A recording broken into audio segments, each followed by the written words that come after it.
Good evening. Back again for a quick recap, as is normal on our Monday show here. Um, we are, 11 weeks, 12 weeks into the season. It's um, it's been pretty exciting so far. There's been a few things that have happened that were, unexpected, such as Tyler Reddick dominating the beginning part of the season.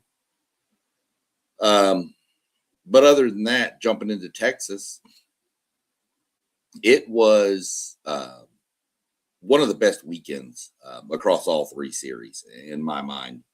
Um, Texas went through a stretch there where the racing was terrible. It was boring. It was some of the most boring racing there was. They did some changes, and the track's coming around, and it's getting a little more worn out. It's getting a little more racy, so to speak. It's turned into one of the better ones. I was hoping. I saw some last year where it started looking better, back like it used to in the previous days. Back in the older first runnings of this was one of the best tracks on the circuit. People loved this track, but then it got bad and attendance fell. I was happy to see that NASCAR and Texas Motor Speedway announced that the grandstands were a sellout this weekend, so that's big. Having the race at the end of April, first part of May is a lot better than having it in June in the middle of the afternoon in Texas too. So that's a big help. I still wish they'd go to a night race there. The Truck Series raced at night, and I thought it was just amazing. I love night races, so take that for what it's worth. I think a lot of fans would agree that night racing is great, but understand it's a Sunday sport, and it's hard to go at night because people have work and stuff the next day a lot of times. So I get that aspect, but I do wish it would consider a night race here or there. But if it keeps racing like it did this whole weekend, then it will potentially there may be an option for Texas to get a second date. Not saying it's going to happen, not saying it's even in the talks, but there is some potential there that it could. Now, who would lose a track? I don't know. Or maybe even Texas goes back into the playoffs or the chase format now. There's just a lot of different options you can do with it. I did hear some news that Ben Kennedy, up in NASCAR's corporate, had talked about he would like to actually build the schedule out for about 4 or 5 years ahead of time, so fans have plenty of time to, not just fans, but the fans more importantly have a chance to set their schedules out if they want to go to a race that's really far away. Say you're sitting here in Columbus, Ohio, and you want to go to the San Diego race or Sonoma out in California or Vegas or Phoenix. Well, that's not something you can make real quick. So it takes a lot of, planning. So if you knew exact dates years ahead of time, then you could plan your trip. So we'll see if anything comes of that. It wouldn't surprise me. Ben Kennedy's had a lot of good ideas. He's the one that kind of forefronted the whole return to Bowman Gray Stadium for the Clash and all that. So I like what Ben Kennedy brings to the table in that role. But like I said, racing was phenomenal, I thought, this whole weekend. All three races had, passes, drama, rate. It wasn't just, single file, let's ride around in a circle stuff. So with that, we'll jump into the Truck Series as soon as I can get my mouse to operate. There we go. So we'll go look at the Truck Series, and this race was, I had mentioned on my preview that you had a couple of Cup Series guys dropping down into it that would really want to keep an eye on. And it played out exactly like that. I didn't pick any of them to win because, again, I like to pick people from the actual series versus people that are dropping down in levels, I guess, so to speak. I know that sounds bad because they're different vehicles, but uh, this race had a little bit of everything. Okay, it ran its course. You had Ben Rhodes won the pole and led wire to wire the whole first stage. He led every lap and won the first stage. And then, of course, pit stops and everything. And then, we started up the second stage, and Carson Hocevar started flexing his muscle coming off the win at Talladega. So, really, really strong showing by Hocevar. Wound up leading the race high 76 laps. Had 8 cautions for 39 laps throughout the race. But in the end, it came down to Spire Motorsports trucks, which was Carson Hocevar beating Kyle Busch. So he beat him by 7/10 of a second, which doesn't seem like a lot in our time, but it is actually a pretty good distance in NASCAR world. Considering most races are, a couple of tenths or less than a tenth. This was actually Kyle Busch is one of the most dominant truck drivers there's ever been. And this was actually Hocevar. This is the same track he got his first Truck Series win in back in 2023. So it was a good little run. They do inspection after everything. This is something I'm going to try to throw in every week too, if there's any issues. And they inspected all the cars, our trucks, and everything was fine, confirming the win for Hocevar. There have been times where drivers have failed inspection after the race and they've been disqualified. But we did have we did have one issue in the Truck Series, and that was the number 34 truck driven by Lane Riggs. He had 2 lug nuts that were not secure, and so the team will receive a $2,500 fine, and one of their crew members will be ejected for one race, suspended for one race. So, yeah, that's going to happen. I mean, these lugs, sometimes they don't get fully seated. Sometimes they just come a little bit loose. But NASCAR is very adamant that they need to be secure, and when they're not, they fine you for it. So, looking at the results of the Truck Series, we'll go over and look at the top 10 finishers. Starting with number 10, we'll go with Chandler Smith. Ty Majeski came in 9th. Christian Eckes, Daniel Hemrick.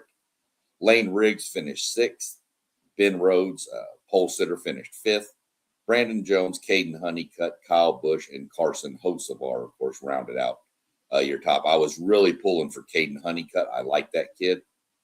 He is he's a Texas native, so he was really wanting to win at his home track, but just came up a little bit short. Did take over. We'll get into that in a second when we get into the standings. Your fastest lap was run by Jake Garcia at 29.54 seconds to create a lap around the 1.5 miles there in Texas.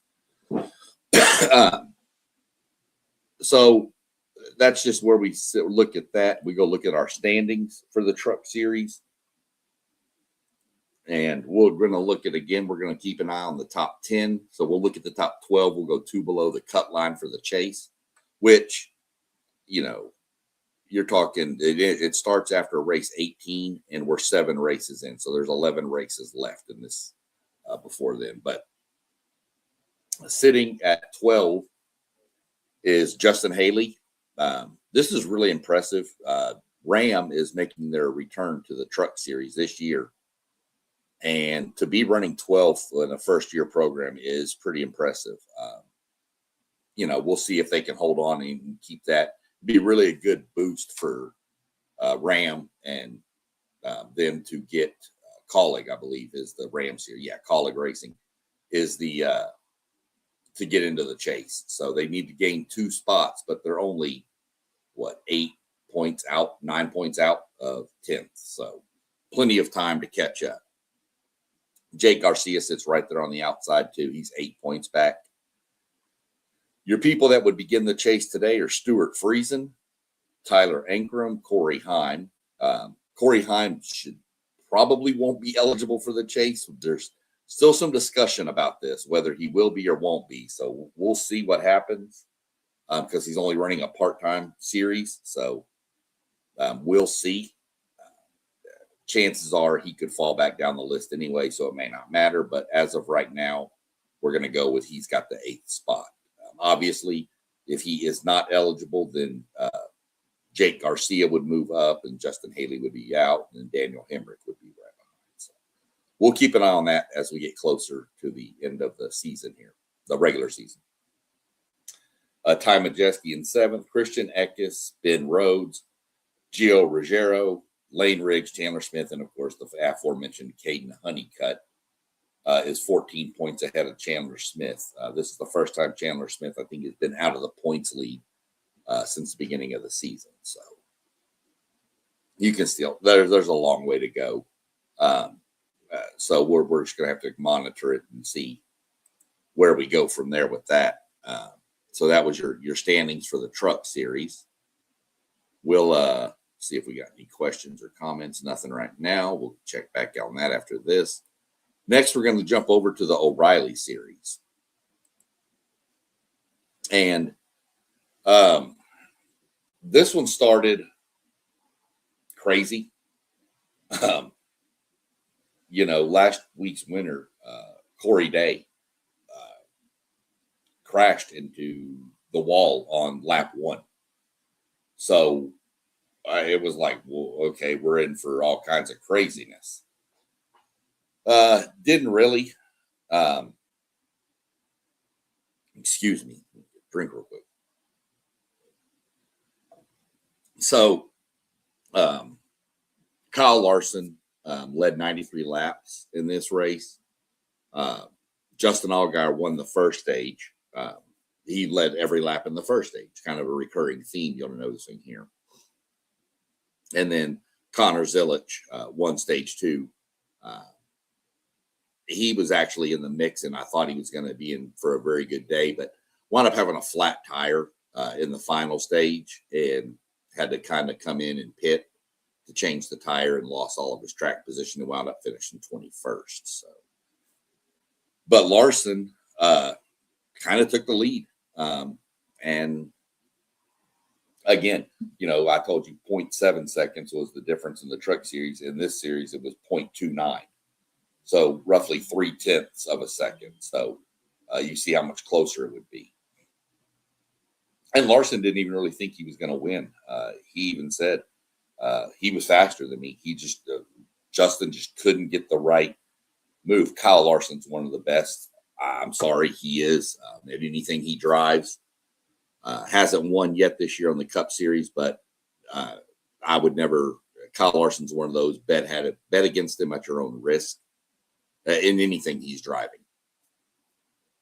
So remember, he jumped into an Indy car 2 years ago for the first time after doing practice and qualifying and was actually leading the Indy 500 for a little bit.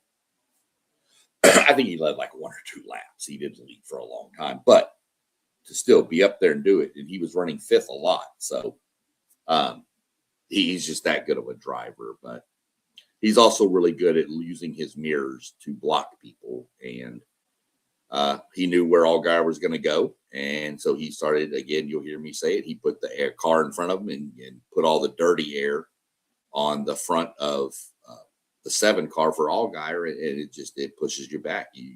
It's the way these cars work.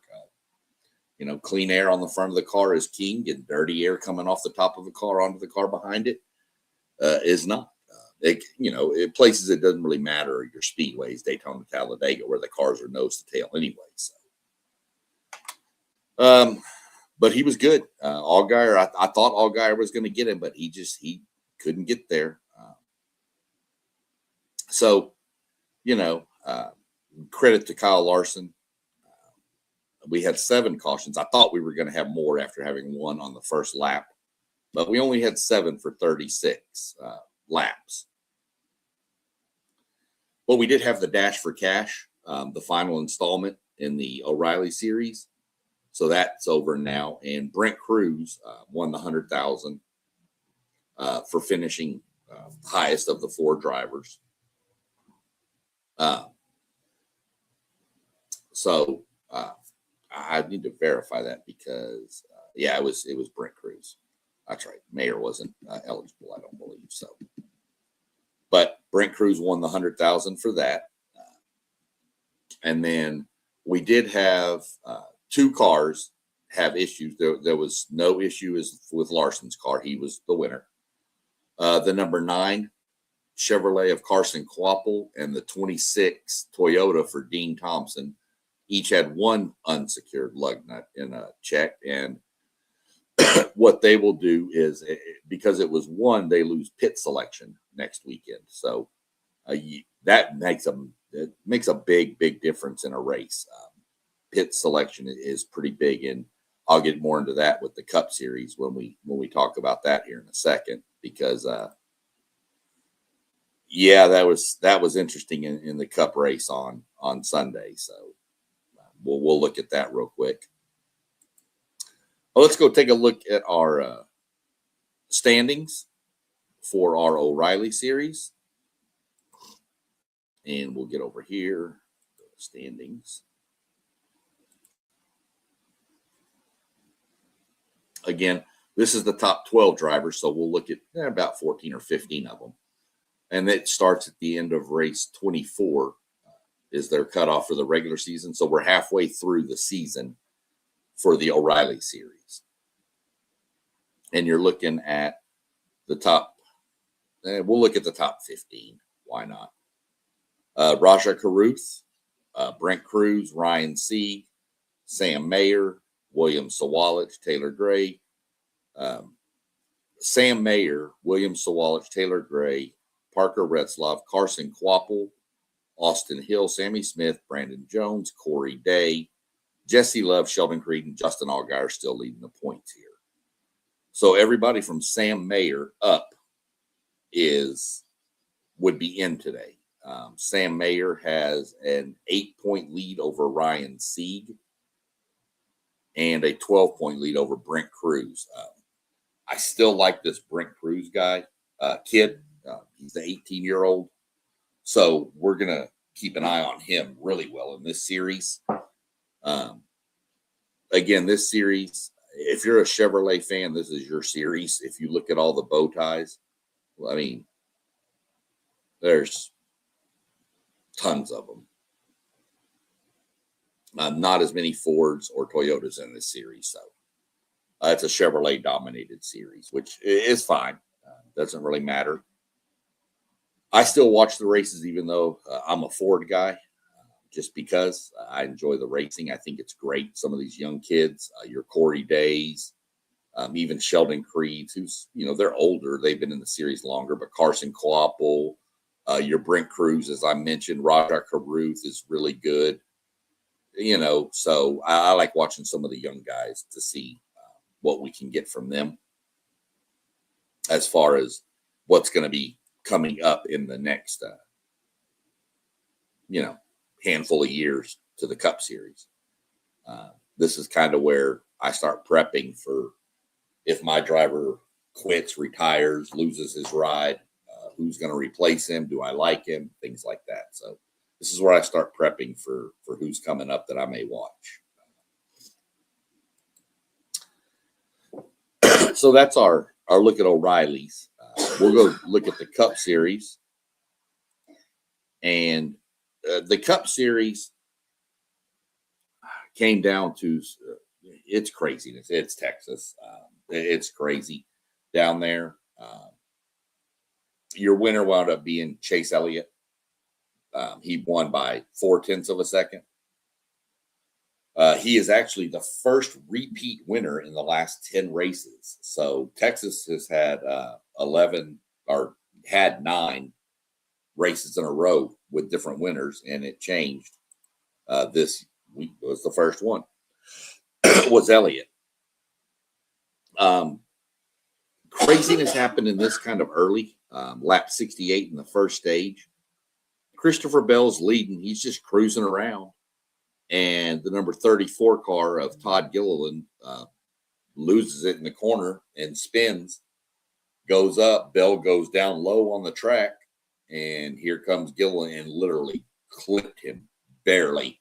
But it was enough that it spun Christopher Bell out, and he wound up into the wall and destroyed his car. That guy has the worst luck at the Texas Motor Speedway of anybody. I'm not sure if next year when they go there, he doesn't come down with the flu and have somebody else drive the car. It would probably cross my mind. For as good as he is, it's just crazy. And literally, he had just taken the lead before that happened. So it's NASCAR. That's why I say you never know what's going to happen. You can have dominant drivers, but at any given moment, something crazy can happen, and you're out of the race. So we had a little bit of strategy play out with pit stops and stuff, but Eric Jones wound up winning stage 1. They had a caution, that caution actually, 68. And so there was a 6-lap sprint to the end of the stage 1, and he stayed out on older tires and wound up holding off everybody for the stage win, which gained him 10 extra points. So Chase Elliott won stage 2. That one, there was a caution right before the end of the stage. They got racing. They went back to green they had 1 lap. It was a 1-lap shootout. Pretty crazy. A lot of jockeying for position on it. Nobody wrecked, which was kind of shocking. I really thought we'd have a wreck or 2 there, but we didn't. That was at lap 165 when Elliott took that. But you had so many issues on pit road in this race.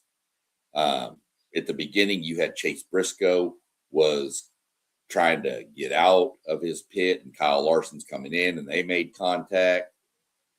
Briscoe had to back up to leave his pit, which of course cost him time. You had an incident on the pit stop on lap 94. Cole Custer slowed down, pretty much stopped on pit road so Ty Gibbs could exit, and then he would go into his pit stall. Well, Joey Logano was, looking at cars around and trying to, get down pit road and monitor his speed. Never saw Cole Custer stop and just plowed into him and ripped the whole left front fender of Logano's Mustang off. It literally looked like you just took a Sawzall and just cut, or a can opener and just opened it up. It was crazy looking, but tons of incidents on pit road. Ryan Blaney, again, one of the fastest cars, charged from the back to the front. Gets on pit road, more issues. Now, I will say they did make pit crew changes on that team a couple weeks ago, and they seem to be doing better. This instance wasn't the pit crew. This was actually Blaney. When he went to leave, he apparently had it stuck in the wrong gear and stalled the car out twice. 3 times, actually. He had to refire it 3 times. So, and he acknowledged, he came on the radio and said that was his fault. That was early in the race, but when you're back in traffic, it's hard to come back from that over and over and over. But he did his best, still secured a top 10 out of it. So, Blaney doing Blaney things. Let me go to the back and drive to the front 3 or 4 times. I swear, I need to go look up the exact numbers, but I guarantee you he's passed probably double the amount of cars of anybody else throughout the whole season. If the highest person has passed 100 cars, he's passed at least 200. It's insane how good that car is for the finishes they have. Top 10s are good, but if they would eliminate the pit issues, that team would probably be second in the points. Maybe, I mean, they're only fourth, but they could be second. They could be right on the heels of Tyler Reddick. They could have won 3 or 4 races by now. So a lot of work to do. But again, well, we've got a pretty good distance to go in the regular season. So just a quick note, we'll probably go back on either Wednesday about the same time, 6 p.m. with our preview. This will be a pretty short preview, I believe, unless we get some people joining me like last week. With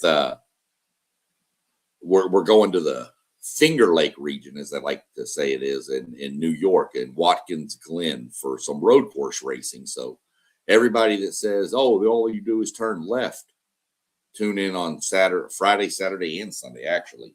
All 3 series will be racing up at Watkins Glen, turning left and right. You'll get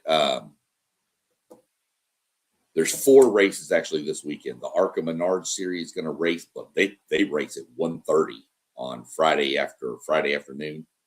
The Truck series will race at, I think, 4:30, and then the O'Reilly series will race at 4 p.m. Eastern on Saturday, and on Mother's Day, the Cup series will race at 3 p.m. They don't always race on Mother's Day, but the way the schedule falls this year, they do. So some years this is their off week, but not quite this week. And I'm turning purple again. I love it. I really need to figure out why I keep turning purple. So we'll jump through this real quick. Go do the let's look at the results real quick. And we'll start down. We're going to run through all the Cup series like we normally do. Christopher Bell obviously was last. Joey Logano, due to the incident on pit road, was 37th. Ty Gibbs had a wreck later in the race, knocked him out. Some contact with Ryan Preece. It was kind of one of those there. Ryan Preece made the comment, I'm going to race you like you raced me. So apparently there was something going on. Didn't see the whole incident, but that's coming out of Ryan Preece. Larson finished 34th. Chad Fincham, Todd Gillen, Corey Heim, Cody Ware. There's Josh Berry. Hey, at least he was in the top 30 this week. 29th. Noah Gregson, 28th. Michael McDowell. Ross Chastain. There's something not right with this Trackhouse team right now. Don't know exactly what it is, but they're struggling pretty good here. Allmendinger, Gil, there's Briscoe. He had that incident with Larson that kind of hurt him. Zane Smith, Nemechek, Kyle Busch, Hunter Nemechek had an incident at the end of the race on the white flag lap. Some people say Kyle Busch was in the wrong. I'd have to go back and rewatch the whole incident to see what happened. Apparently, from what I gather, Nemechek kind of moved in front of him, and Kyle Busch didn't like it and kind of paid it back. So we'll just kind of leave it at that. Ricky Stenhouse, Austin Dillon, Shane Van Gisbergen. Better watch him and the Connor Zillich, who finished 16th. Watch those two hardcore next week. I predict one of those two will win Watkins Glen. Austin Cindric, pretty good run for him. Ryan Preece, Brad Keselowski, good 13th.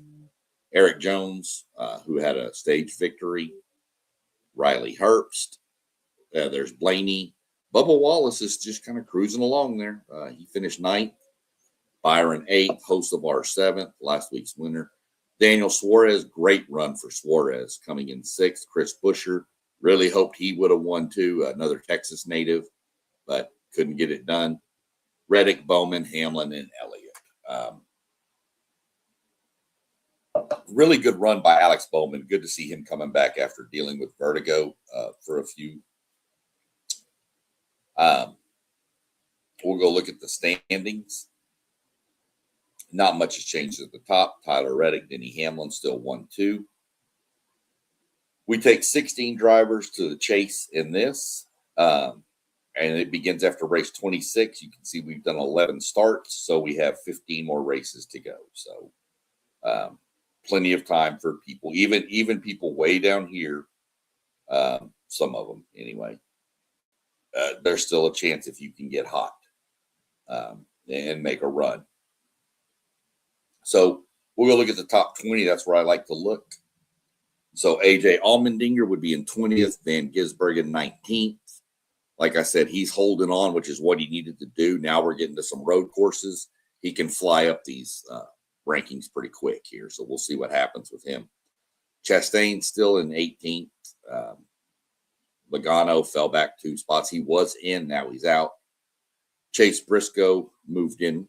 Austin Cindric. Daniel Suarez, Christopher Bell, Ryan Preece, Bubba Wallace, William Byron, Brad Keselowski, Kyle Larson, Ty Gibbs, Hocevar, Busher, Blaney, Elliott, Hamlin, and of course Reddick with 5 wins is going to be at the top. He's going to be hard to unseat. He's got a 109-point lead. Some of the names that I'm keeping an eye on in this, Suarez, can he keep up the run he's been on here lately? Austin Cindric is always one that he's good on road courses too, so we'll see how that plays out. But Van Gisbergen is who I'm really going to watch this week. Connor Zilic could make a fly up this. If he can win this race, he would fly up these standings. But we're going to have to wait and let it play out here. As of right now, you have 6 Toyotas, 5 Fords, and 5 Chevys. So a really balanced mix. Now, obviously, Ford, I mean, you got, if Chase Briscoe falls out, Logano would go in, you'd have 6-5, so it'll change, but I'd like it. I'm hoping it's balanced at the end where it's, 6-5-5, something like that as far as the cars in. Manufacturers, because I think it's better for the sport when all 3 manufacturers are involved. So other than that, with me turning purple again, I will cut this way shorter. I don't know why this computer keeps doing this, so I'm going to have to do some digging on that. But, I appreciate everybody tuning in. You can see the channel scrolling across the bottom. Like, subscribe to all of them. You can find me YouTube, Patreon, TikTok. You can find me on all of them. So with that being said, and before I feel the need to start singing I Love You, I am going to cut this short, and we will catch up later this week with our preview of Watkins Glen. Everybody have a good evening.